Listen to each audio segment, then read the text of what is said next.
Hi, my name is Andrew Kerins. I'm an assistant professor here in the Kinesiology Sport and Recreation Department at Eastern Illinois University, and I want to answer these 5 questions.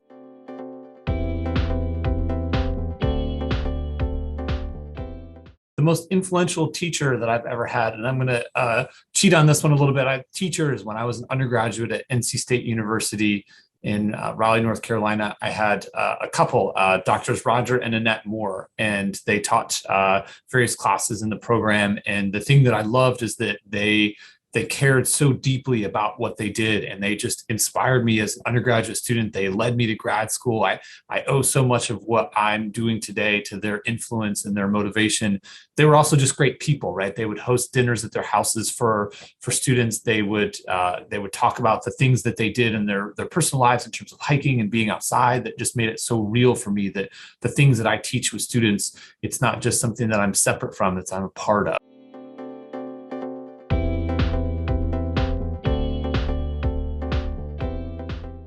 That kind of ties in with the next thing, that my favorite course to teach. It's so tough because I like a lot of the different classes I teach for different reasons. But the class I typically introduce and meet students first in our program is the Rec 2290, the recreation programming. And so it's students that are learning to go program events and things, recreation programs like a summer camp or an after school program or a 5K race.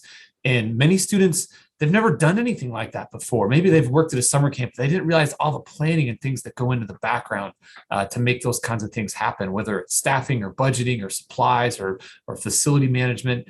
And so it's really great because then we weave in a lot of bigger things when we're talking about what is the industry that we're in with recreation. And a lot of people don't know that. And you start to talk with students and you say, we're about health and well-being. It's about people's quality of life. And so you may not think, oh, this is just summer and this is sort of just daycare. No, like summer camp, it's so much more than that. People have these meaningful lifelong experiences that propel them throughout their life in terms of learning to make new friends, learning to do things different than what they've done every day, to put themselves outside their comfort zone.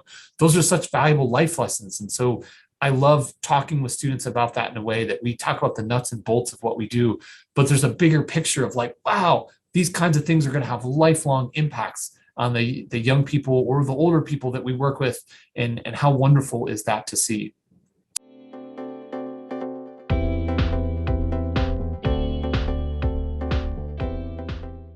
One of the most challenging aspects of my job of being a professor, being a teacher, and it kind of ties back into that last point, is it's getting students to buy in. It's getting them to see that bigger picture.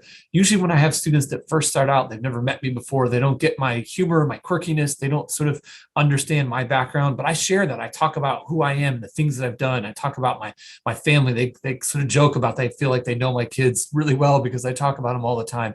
I want students to know me as a person. I want to see that I care about these bigger issues in society and how our field impacts that, and how they can care about those things too, because that's a justification for your field. It's an understanding about the things that you do and how those matter in everyday life, in people's environments, and the things that they're experiencing, the things that they're doing. So when someone comes out of a youth sport program, right, or they got to go to a special event where they got to see something they never saw before, and you say, wow, like, recreation did that made an impact on people. And then we start to talk about things like diversity, equity, inclusion. We talk about environmental sustainability, and they start to see, wow, the things that we do touch on so many parts of society.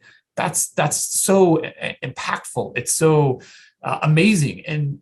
But to try to get students to see some of that from the beginning, it's tough. It's a real uphill challenge. And that's true for a lot of classes. And I feel like the great thing about teaching at Eastern is that over time, as I develop those relationships with students and I have them in 2, 3, 4 classes, they understand that's where I'm coming from when I talk about these things in the classes.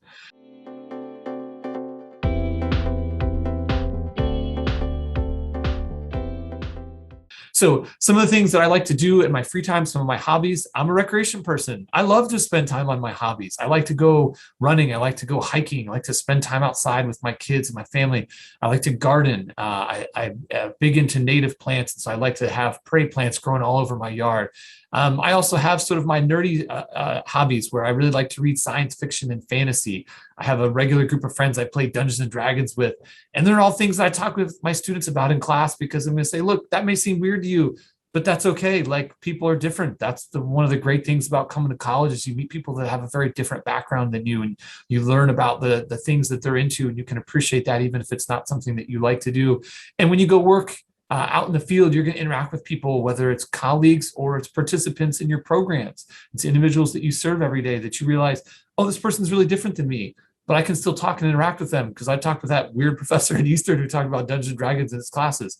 Great. That's a fun part of it.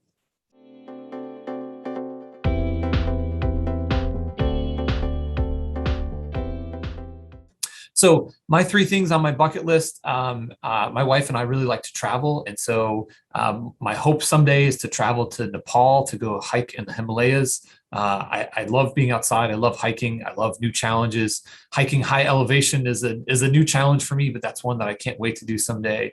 I also have sort of my creative side comes out, and my other two things. I really would love to be better at drawing. It's something that I continue to practice, but something that I also tell my kids and my students of like, I'm never going to be great at drawing. It's just not my thing, but I try and I fail and I learn from it and I keep working at it. But that's something someday that hopefully I'll be passable or average at, and that's okay. I don't have to be perfect at everything.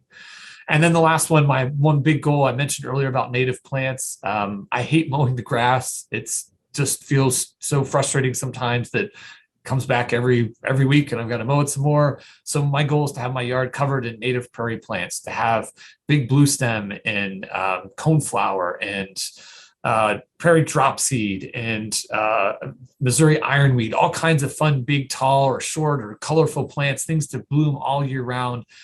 Because that makes me happy. I love going out into my garden and spending that time. I love the feedback that my family gives me and the feedback I hear from other people about how nice things look.